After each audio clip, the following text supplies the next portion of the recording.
এটা কি স্মার্টফোন? না, এটা স্মার্টফোন না। যত ইউজ করতে যাচ্ছি ততই আজে বাজে নোটিফিকেশন আসতেছে, আর এমন এমন সব নোটিফিকেশন আসতেছে যে মানুষের সামনে মোবাইলটা বের করাটাও কিন্তু একটা লজ্জাকর সিচুয়েশনে পড়তে হচ্ছে।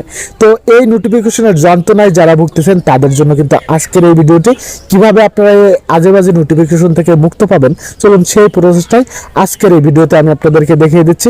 তার আগে আমার এই ভিডিওকে ফলো দিয়ে রাখতে পারেন, এমন সব ইম্পর্টেন্ট টিপস অ্যান্ড ট্রিক্সের ভিডিও কিন্তু আমি প্রতিনিয়ত দিয়ে থাকি, যা আপনাকে পরবর্তীতে অনেক কাজে আসতে পারে।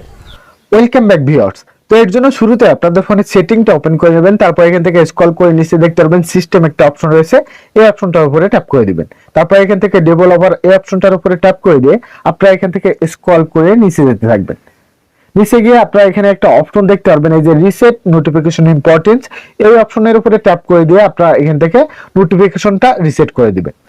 তাহলে আপনার স্মার্টফোনের যেসব নোটিফিকেশন হিস্টোরির ডাটাগুলো কালেক্ট করে রাখছিল সেগুলো কিন্তু রিসেট হয়ে যাবে বা ডিলিট হয়ে যাবে, যার ফলে কিন্তু আপনার ফোনে আর কখনোই আজে বাজে নোটিফিকেশনগুলো আসবে না।